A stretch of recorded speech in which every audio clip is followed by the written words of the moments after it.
لله رب العالمين والصلاة والسلام على سيد المرسلين وعلى آله وصحبه أجمعين. أما بعد، وقال الله تعالى في القرآن المجيد: فأعوذ بالله من الشيطان الرجيم، بسم الله الرحمن الرحيم.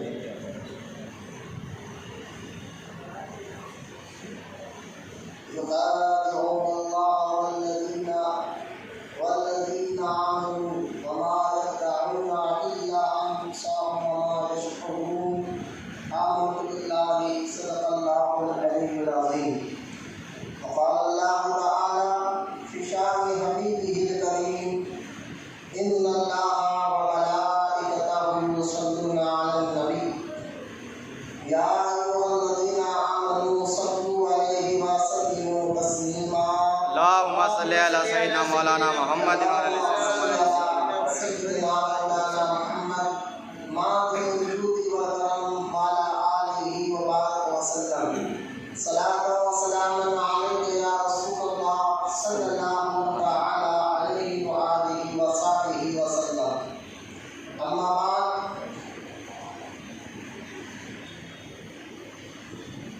تعریف اور بڑائی صرف اللہ تعالیٰ کے لیے ہے،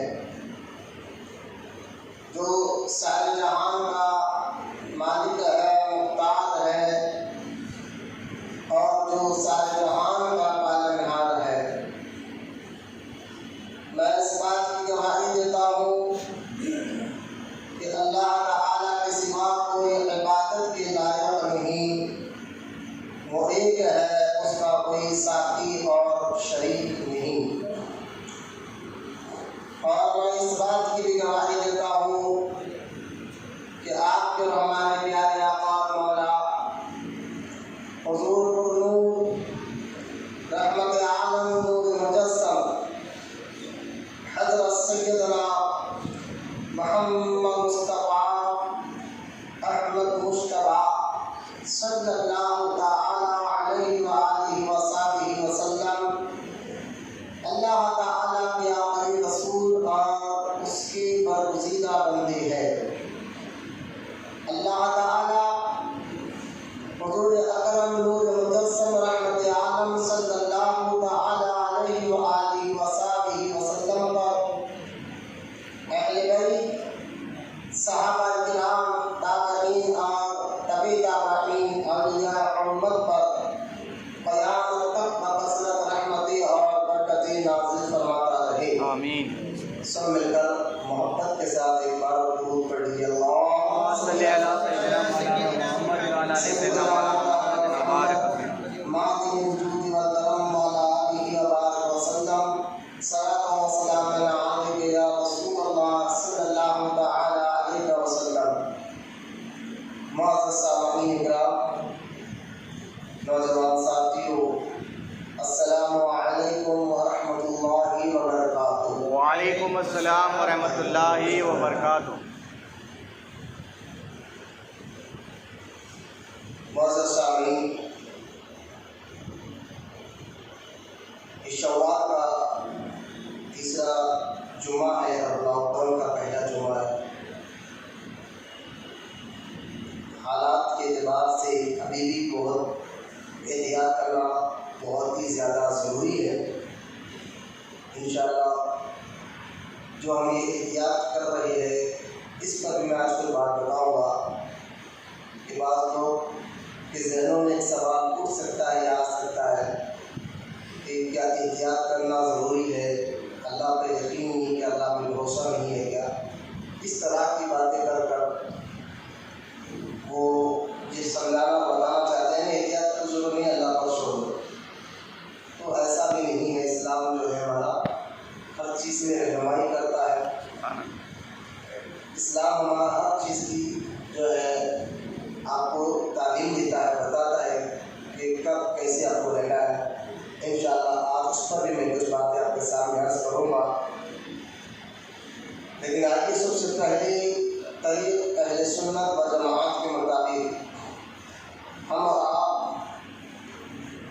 پڑھنے کی برکت کو سنتے چلے تاکہ اللہ تعالیٰ آپ کے اندر جذبہ پیدا کرے، شوق پیدا کرے درود پڑھنے کا۔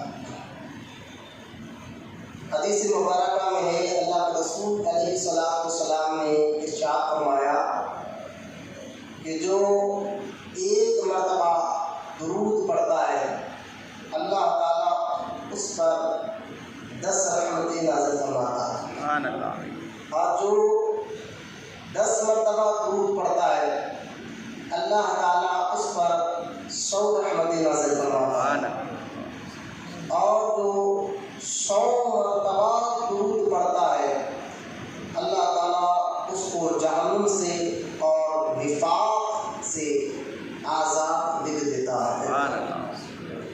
تو لہٰذا رحمت کا اترنا جہاں رحمت ہوتی ہے اللہ کی، جہاں پر جس بندے پر اللہ کی رحمت اترتی ہے تو سمجھو رحمت ایک شفا ہے، اور رحمت ایک خوشخبری ہے، رحمت ایک جو ہے ایک ایسی چیز ہے جب بندے پر اترتی ہے تو اس کے سارے بلاؤں کو اٹھا دیتی ہے۔ تو لہٰذا دیکھیے آپ درود پڑھنے سے اللہ کی رحمت کا نزول ہوتا ہے، جس سے بلا دور ہوتی ہے، بیماری دور ہوتی ہے، اور جو ہے مصیبتیں ٹل جاتی ہے۔ یقیناً آپ اپنی عقل سے بھی سوچیں کہ جہاں اللہ کی رحمت اترتی ہو تو سوچیں کہ اس بندے کا اس گھر پر کیا بلا رہ سکتی ہے؟ بالکل نہیں رہ سکتی۔ تو لہٰذا اب یہ جو بلا چل رہی ہے اس کو ہم اگر اپنے آپ بھی درود پڑھے، گھر والوں کو بھی یہ کہتے ہیں کہ اثر سے مغرب تک درود پڑھنے کی گھر میں بھی عادت بنا لے تو انشاءاللہ یہ بیماری سے میں سمجھتا ہوں گھر میں انشاءاللہ محفوظ رہے گا۔ آمین۔ اللہ ہم سب کو کہنے سننے سے زیادہ عمل کی توفیق عطا فرمائے۔ آئیے محبت کے ساتھ ایک مرتبہ پیارے آقا کریم صلی اللہ تعالیٰ علیہ وسلم کی بارگاہ میں درود پاک کا نذرانہ پیش کریے۔ اللہم صلی علی سیدنا مولانا محمد وعلی آل سیدنا مولانا محمد ماضی الجود والکرم وعلی آلہ وبارک وسلم، صلاۃ و سلام علیک یا رسول اللہ صلی اللہ تعالیٰ علیہ وسلم۔ معزز سامعین کرام، لاک ڈاؤن کے درمیان ہم نے یہاں پر جمعہ میں جو قانون نے کہا تھا 4-5 دن مختصر دنوں کو لے کر یہاں پر نماز جمعہ ہم نے ادا کی تھی۔ آج یہ لاک ڈاؤن کھلنے کے بعد پہلا جمعہ ہے، تو گزشتہ لگاتار 2 جمعے سے یہاں اس مسجد میں جو ہے منافق کے پر قرآن کی سورہ بقرہ کی جو پہلی آیات ہے سورہ بقرہ اس کی تفسیر چل رہی تھی۔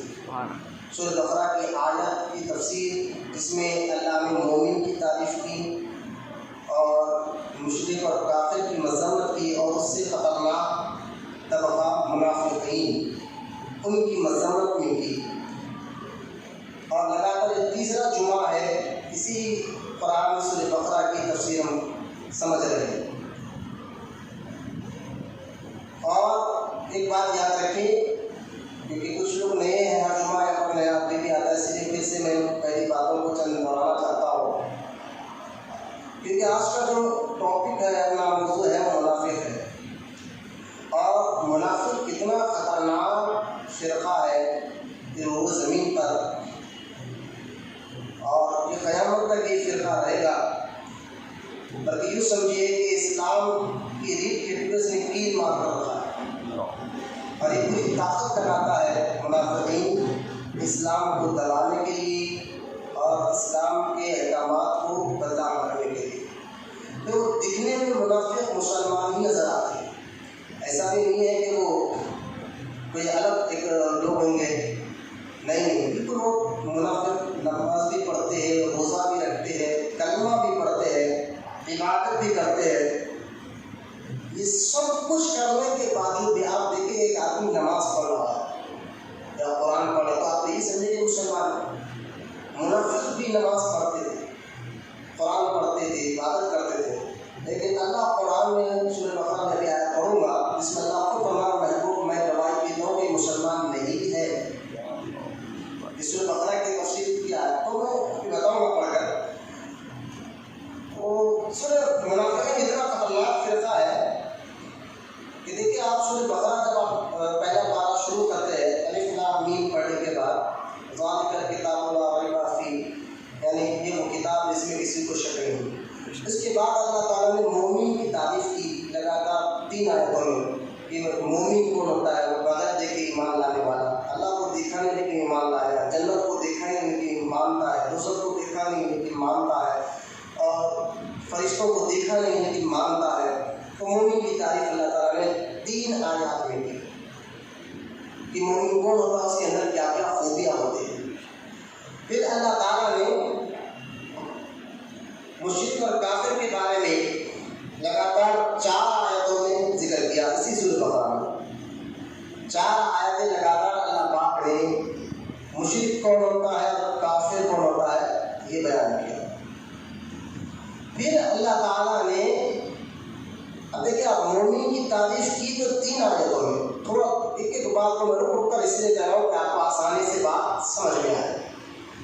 مومن کی تعریف کی تھی 3 آیتوں میں، مشرک اور کافر کی مذمت کی وہ دونوں کو کیا کیا تو 4 آیتوں میں بھی، اور لیکن منافق کے بارے میں جب اللہ نے کہنا شروع کیا کہ منافق کون ہوتا ہے تو اللہ تعالیٰ نے لگاتار 13 آیتوں کا، اس سے اندازہ کریے کتنا خطرناک فرقہ ہے کہ جس کے مذمت میں یعنی منافق کو سمجھانے کے لیے، منافق کتنا خطرناک فرقہ ہے سمجھانے کے لیے اللہ تعالیٰ نے قرآن میں لگاتار 13 آیت اتاری ہے۔ اور ان 13 آیتوں میں میں آج ترجمہ مکمل پڑھ لیتا ہوں اس 13 آیات کا، اس کے بعد انشاءاللہ تعالیٰ پھر منافق حضور کے دور میں کیسے تھے اور آج کے دور میں، کیونکہ منافق یہ نہ سمجھے کہ صرف حضور کے دور میں تھے، ایسا نہیں ہے۔ اور علماء کہتے ہیں کہ یہ منافقین قیامت تک اس امت میں رہیں گے، نام ان کے بدلتے رہیں گے لیکن کام ان کا ایک ہی رہے گا۔ حضور کے دور کے جو منافقین کے جو کام کرتے تھے آج کے دور کے وہابی وہی کام کر رہے ہیں، اور آپ کہیں گے یہ تو آپ کیا بات کر رہے ہیں، میں نے تو قرآن دیکھیں ان کے بارے میں کیا کہتا ہے۔ اس لیے ہر کلمہ پڑھنے والا، ہر نماز پڑھنے والے کے پیچھے ہم بھاگنا نہیں چاہیے جب تک یہ نہ دے دے کہ عاشق رسول ہے یا نہیں۔ حضور کی عظمت، حضور کی محبت کے ساتھ جو کلمہ پڑھتا ہے ایسے کلمے پڑھنا قبول فرماتا ہے۔ خالی کلمہ پڑھنے سے اگر مثلا کوئی بندہ مسلمان ہو جاتا ہے تو پھر اللہ یہ کیوں کہہ رہا ہے قرآن میں کہ وَمِنَ النَّاسِ مَن يَقُولُ آمَنَّا بِاللَّهِ، یہ سورۃ بقرہ کی منافقوں کے بارے میں جو آیت نمبر 7 سے میں شروع کر رہا ہوں، جس میں اللہ کیا کہہ رہا ہے وَمِنَ النَّاسِ مَن يَقُولُ آمَنَّا بِاللَّهِ وَبِالْيَوْمِ الْآخِرِ وَمَا هُم بِمُؤْمِنِينَ۔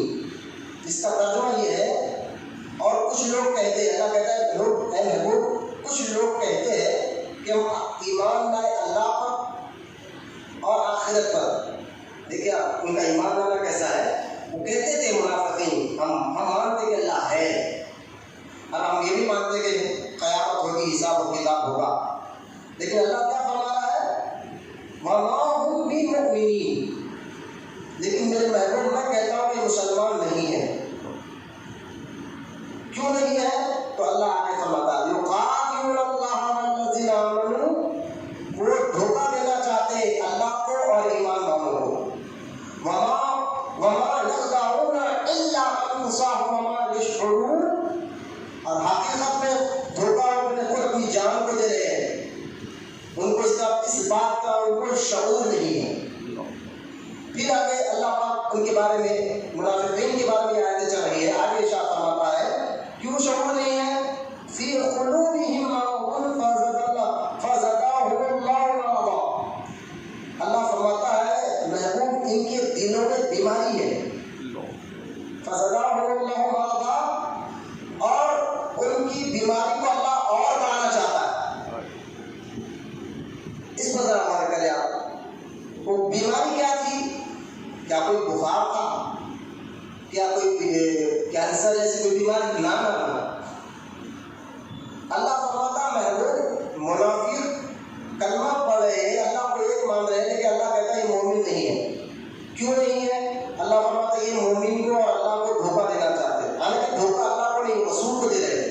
ہمارے نبی کے سامنے تو کلمہ پڑھ کر رہے تھے، حضور ہم آپ کو کلمہ پڑھ رہے ہیں، ہم آپ کو ایمان لائے، سامنے رسول تو تھے نا، اللہ تو پاک ہے، نیچے آ گئے دائیں بائیں، اللہ جسم سے پاک ہے، نیچے آنے سے پاک ہے، دائیں بائیں ہر چیز سے اللہ پاک ہے، لیکن وہ دھوکہ رسول کو دے رہے تھے۔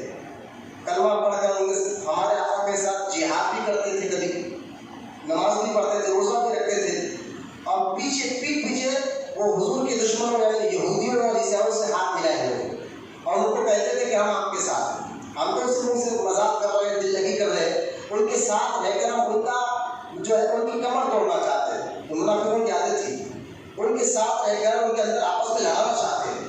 ہم تو اصل میں تمہارے ساتھ ہے, دل تمہارے, یہودیوں کو کہتے تھے منافقین کہ ہمارا دل آپ کے ساتھ ہے, جسم ان کے ساتھ ہے, لیکن اصل مقصد ہمارا ان کو توڑنا ہے. تو یہ دھوکہ کس کو دینا چاہتے ہیں؟ ہمارے نبی کو اور صحابہ کو. جو بھی مسلمان ہوتا نیا نیا حضور کی یاد پر, تو یہ کیا کرتے تھے معلوم ہے, ان کو ان کے ذہنوں کو بھٹکا دیتے تھے. ارے یار ایسا ہے, اسلام میں یہ چیز ہے, یہ چیز ہے, لیکن وہ بلا کر اس کو بھٹکا دیتے تھے. اب وہ بیچارہ سوچنے لگ جاتا یار یہ ہم سے پہلے مسلمان ہوئے, یہی شک کی باتیں کر رہے ہیں.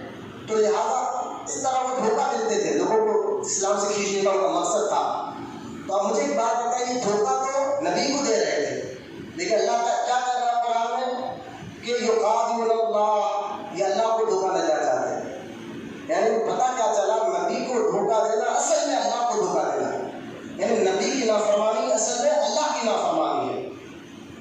رسول کی نافرمانی, جس سے جو رسول سے ناراض ہوتے ہیں اصل میں اللہ اس سے ناراض ہوتا ہے, اور جس سے اللہ رسول محبت کرتے ہیں اس سے اللہ محبت کرتا ہے. جو رسول کی اطاعت کرتا ہے حقیقت میں اللہ کے حکم پر چلتا ہے, تو رسول کی اطاعت سے ہی خدا ملتا ہے.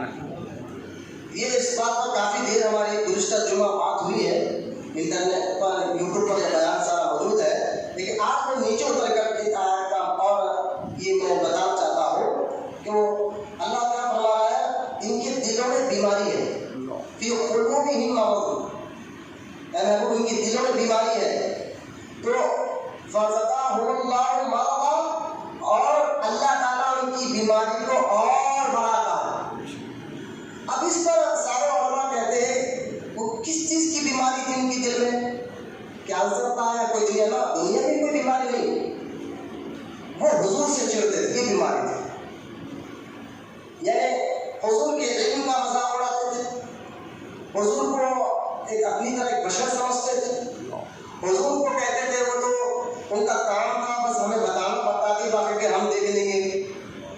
اس ساری باتیں جو منافقین کرتے ہیں آج دیکھ لیں سارے وہابی کر رہے ہیں.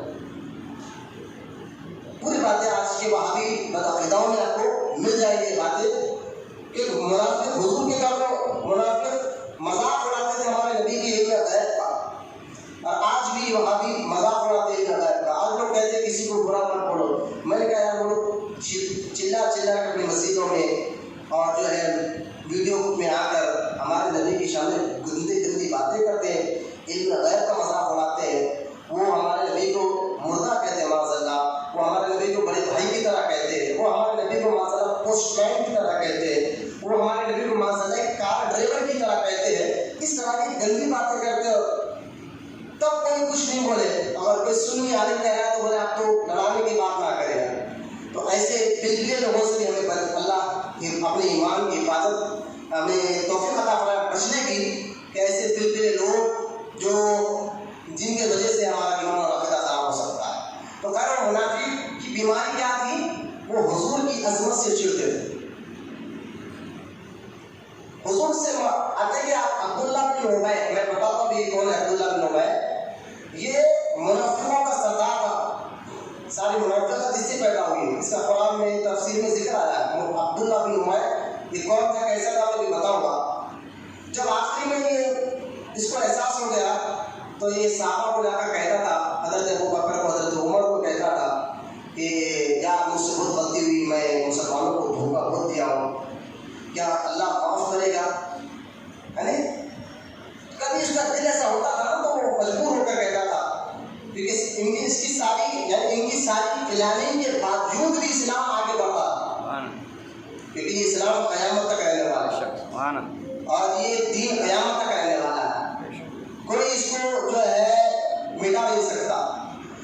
تو مولانا عبداللہ بن ابی نے دیکھا یار ہماری پوری سازش کی, پوری اس کی ٹیم جو ہے پوری سازش کی تیاری کی, لیکن پھر بھی اسلام آگے بڑھ رہا ہے. تو ڈر کا کیا ہے, اب صحابہ کو آ کر کہتا تھا کہ یار میں نے منافقت کی ہے, سامنے ایک بات کی, پیٹھ پیچھے ایک بات کی, کیا اللہ معاف کرے گا میں اس غلطی کو. تو صحابہ کہتے تھے ہاں چل ابھی حضور کی بارگاہ میں چل, حضور کے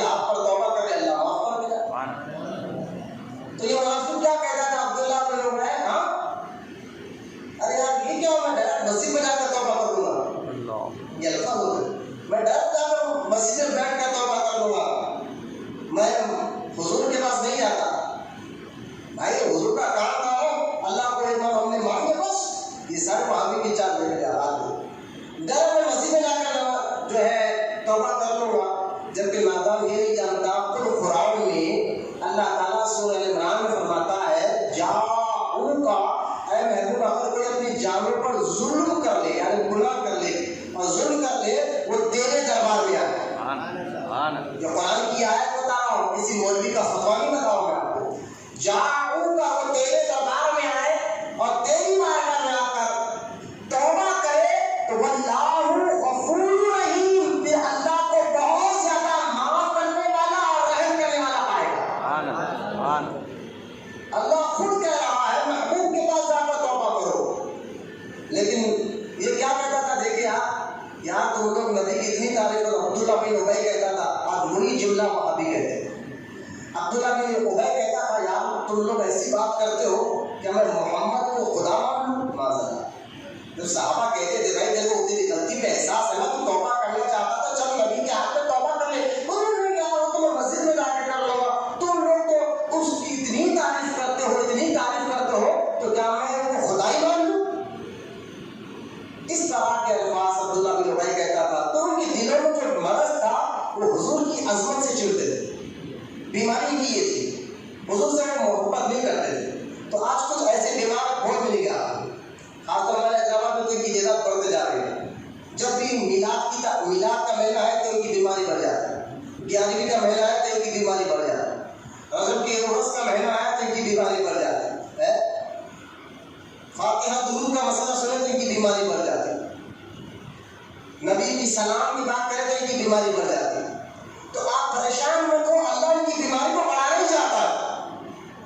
یہ لوگ جتنے ان کے دل میں یہ بیماری بڑھتے رہیں گے، اللہ کہتا ہے میں خود چاہ رہا ہوں. دیکھیے اللہ کا کہہ رہا ہے فزادہم اللہ مرضا، اللہ چاہتا ہی ہے کہ ان کی بیماری بڑھتے رہے.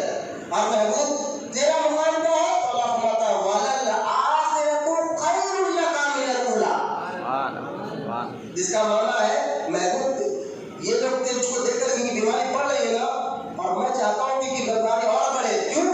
وَلَلْآخِرَةُ خَيْرٌ لَكَ مِنَ الْأُولَىٰ، کیونکہ ہر آنے والا دن پچھلے دن سے تیرے لیے بہتر ہوگا. یعنی ہر آنے والا دن تیرے لیے گئے سے دن سے بہتر آنے والا دن ہوگا. ہر آنے والے دن میں تیرے درجہ بلند کرتے رہوں گا. تو خیر یہ کچھ آیت کے تو بتا رہا ہے. پھر اللہ آگے ارشاد فرماتا ہے وَلَهُمْ عَذَابٌ أَلِيمٌ بِمَا كَانُوا يَكْذِبُونَ، اور ایسے منافقوں کے لیے دردناک عذاب ہے، بدلہ ان کے جھوٹ کا، بدلہ ان کے جھوٹ کا. وَإِذَا قِيلَ لَهُمْ لَا تُفْسِدُوا فِي الْأَرْضِ قَالُوا إِنَّمَا نَحْنُ مُصْلِحُونَ. یار اس آیت کو تو بڑا میں سمجھتا ہوں بچوں، آپ نوجوان بچے اپنے بچوں کو غور کرو کہ کیا کہہ رہا ہے اللہ تعالیٰ اس آیت میں. اور آج کے وہابیوں کو دیکھ رہا یہ پورے منافقوں کی 11 سورہ بقرہ کی 11 آیت پڑھ رہا ہوں، 11 نمبر آیت نمبر 11 پڑھ رہا ہوں میں.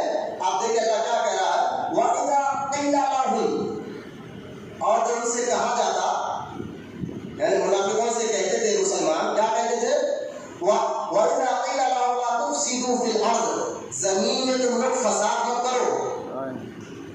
صحابہ کیا کہتے تھے ان سے، منافقوں سے؟ بھائی تم لوگ جو جھولا پہنے ہو، داڑھی ٹوپی رکھ کر، اور آپس میں نئے مسلمانوں کو بھٹکا رہے ہو، اس طرح کی حرکت مت کرو. قرآن میں اللہ ذکر کر رہا اس طرح کا. صحابہ کہتے تھے وَإِذَا قِيلَ لَهُمْ لَا تُفْسِدُوا فِي الْأَرْضِ، اور ان سے کہا جاتا کہ تم لوگ فساد مت کرو زمین پر، تو وہ کیا کہتے ہیں منافقین نے قالوا، منافقین کا ذکر اللہ کہہ رہا ہے، وہ کیا کہتے ہیں قالوا انما نحن مصلحون، ہم تو میٹھی میٹھی بات بتانے آئے، آپ لوگ کو غلط دکھ رہی. یہی تو وہابی ہوتے نا. آپ 40 دن کی جماعت میں چلیے ہمارے پاس، ہم آپ کو قرآن سکھائیں گے، نماز سکھائیں گے، اللہ رسول کی باتیں سکھائیں گے.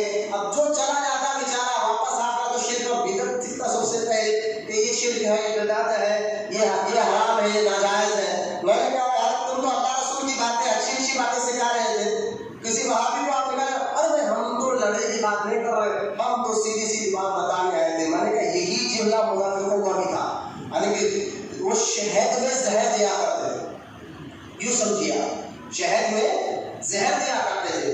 تو آج کے منافقین بھی جو ہے شہد میں زہر دیتا. اگر کچھ لوگ کہتے ہیں بھائی ان کی بات مت سنو، اگر ان کی بات سنو گے تو آپ کا ایمان چلا جائے گا، آپ کا عقیدہ چلا جائے گا، آپ کے دل سے محبت رسول نکل جائے گا. تو یہ کیا کہتے ہیں نہیں ہم تو بات بتانے آئے تھے آپ مت مارو، کوئی بات نہیں ہے. تو یہ اس طرح کے شہد میں زہر دینے والے آج بھی ہیں. یہ ایک جملے اس آیت کو میں آپ کو کسی پھر کہہ رہا ہوں، قرآن سامنے ہے، آپ گھر جائیں، آپ نے گھر سے قرآن شریف لیجیے، آپ حضرت کا ترجمہ میننگ ماریے، اور یہ سورۃ بقرہ آیت نمبر آپ جو ہے 11 پڑھ کر دیکھیے. نہیں تو آپ کیا کریں، 13 لگاتار جو 13 7 نمبر سے لے کر 13 تک جو لگاتار آیات ہے، آپ اس کا ترجمہ پڑھ کر دیکھ لیں اور ٹھنڈے دل سے اپنے خود دل پر ہاتھ رکھ کر دیکھ لیں کہ یار یہ جو 13 آیتوں میں اللہ منافقوں کی عادتوں کو بتا رہا ہے، ان کی عادت کیا ہے، وہ عادتیں دیکھ لیں، جانچ کر اپنے ذہن میں بٹھا لیں، اور آج کے منافقوں کو آپ دیکھ لیں. یہ ساری عادتیں ان کے اندر موجود ہیں. فساد وہ لوگ کرتے ہیں، وہ لوگ جو ہے غلط باتیں لوگوں کے ذہن میں بٹھا کر اور الزام اہل سنت پر ڈالتے ہیں. غلط باتیں وہ لوگ ذہن میں بٹھا کر الزام اہل سنت پر ڈالتے ہیں. ایک بات پر میں اگر بولوں تو کافی وقت ہو جائے گا، وقت زیادہ نہیں لیتے. آپ دیکھیے وَإِذَا قِيلَ لَهُمْ لَا تُفْسِدُوا فِي الْأَرْضِ قَالُوا إِنَّمَا نَحْنُ مُصْلِحُونَ. پھر اللہ فرماتا ہے أَلَا إِنَّهُمْ هُمُ الْمُفْسِدُونَ وَلَٰكِن لَّا يَشْعُرُونَ. سنتے ہیں وہی فسادی ہے، اللہ فرماتا ہے وہی فسادی ہے، مگر ان کو اس بات کا شعور نہیں. وہی فسادی ہے مگر ان کو اس بات کا شعور نہیں. وَإِذَا قِيلَ لَهُمْ آمِنُوا كَمَا آمَنَ النَّاسُ قَالُوا أَنُؤْمِنُ كَمَا آمَنَ السُّفَهَاءُ. اللہ فرماتا ہے آگے، جب ان سے کہا جاتا ہے، منافقوں سے کہا جاتا ہے ایمان لاؤ ایسا جیسے ابو بکر نے ایمان لایا، سبحان اللہ، ایمان لاؤ ایسا جیسے عمر نے ایمان لایا ہے، ایمان ایسے لاؤ جیسے عثمان غنی نے ایمان لایا ہے، ایمان ایسے لاؤ جیسے مولانا علی نے ایمان لایا ہے، ایمان ایسے لاؤ جیسے نبی کے صحابہ نے لایا ہے. سبحان اللہ. تو کیا کہتے تھے جانتے ہیں یہ بات سننے کی بات؟ تو کیا کہتے تھے منافقین؟ قالوا، وہ بولتے تھے ہم أَنُؤْمِنُ كَمَا آمَنَ السُّفَهَاءُ. وہ کیا کہتے تھے معاذ اللہ، ہم ایسے بیوقوفوں کی طرح ایمان لائے. معاذ اللہ، سن کر معاذ اللہ، یعنی صحابہ کو کیا کہتے تھے، تو بیوقوف لوگ ہیں، ان کے سامنے کیوں مان لائے. تو آج سنیوں کو دیکھ رہی کہ یہ تم لوگ بیوقوف لوگ ہیں، یہ تم کو سمجھا کریں توحید تم کو معلوم نہیں ہے. توحید کس کو کہتے ہیں؟ تم لوگ بیوقوف لوگ ہیں، تم جو ہے درگاہوں کو جانے والے، تم فلاں کام کرنے والے، یہ بیوقوف لوگ ہیں، تمہارے جیسا ہم کام نہیں کریں گے. میں نے کہا یہ بولی 1400 سال پرانی منافقوں کی بولی ہے. جب ان سے کہا جاتا تھا صحابہ کی طرح ایمان لا، تو کہتے تھے ہم تم بیوقوفوں کی طرح ایمان کیوں لائے. تو لہٰذا ساری باتیں 13 آیتوں میں میں نے مختصر ترجمہ آپ کے سامنے رکھا ہے. ان ساری آیتوں سے آپ پھر سے میں کہہ رہا ہوں، آپ گھر جائیں، سورۃ بقرہ پہلا پارہ اگر آپ اردو آتی تو آپ پڑھ کر لگاتار 13 آیات آپ پڑھیں منافقوں کے بارے میں. جو اللہ تعالیٰ نے 3 آیتیں پہلے شروع کے 3 آیت مومن کے لیے، اور اس کے بعد 4 آیت کافر اور مشرکوں کے لیے ہے، اور اس کے بعد لگاتار 13 آیات جو ہے منافقوں کے لیے ہے. آپ ان کے بارے میں پڑھیں اور آج کی بدعتدار وہابیوں کو دیکھیں، انشاءاللہ آپ کو سمجھ میں آ جائے گا کہ کتنا خطرناک یہ فرقہ ہے. اب آئیے منافق کے بارے میں آسان سے ایک ایک لفظ کر کر آپ کو سمجھانے کی کوشش کرتا ہوں. اللہ ہمیں سمجھنے کی توفیق عطا فرمائے. سب سے پہلے یہ دیکھیں آپ، اب قرآن میں ذکر آ رہا ہے منافق کا، اور بھی بہت آئے. آپ 28واں پارہ آپ کھولیں گے تو وہاں پر ایک پورا سورہ ملے گا جس کو سورۃ المنافقون کہتے ہیں. اسی طرح اگر آپ جو ہے بیٹا درد ہے کیا پیر وغیرہ میں کو ٹھیک ہے، اسی ادھر سامنے نظر ہو پوری میں بول. اسی طرح اگر آپ سورۃ توبہ میں بھی بتاؤں گا کہ منافقوں کو جب اللہ کے رسول نے اللہ کا حکم ہوا کہ مسجدوں سے نکال دو، تو جب ان کو نکالا گیا تو لوگوں نے ایک الگ مسجد بنائی. اس کا ذکر بھی سورۃ توبہ 10ویں پارے میں ہے اور آیت نمبر 107. پھر اس مسجد کو اللہ کے رسول نے جلا دیا تھا. جو منافقوں نے مسجد بنائی تھی تو کیوں جلانے کا حکم دیا تھا، میں یہ آیت بھی آپ کو بتاؤں گا. پھر بھی میں آپ کو بتا رہا ہوں سورۃ توبہ 10واں پارہ آیت نمبر 107. آپ دیکھیں گے تو حیران ہوگے کہ اللہ نے ان کی مسجد کو گرانے کا حکم دیا.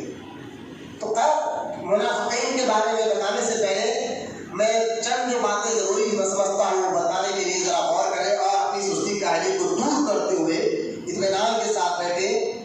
آپ دیکھیں، آپ لاک ڈاؤن میں تو ہم تڑپ رہے تھے جمعہ کے لیے، اب تو جمعہ مل گیا، آسانی سے ہم بیٹھے ہوئے.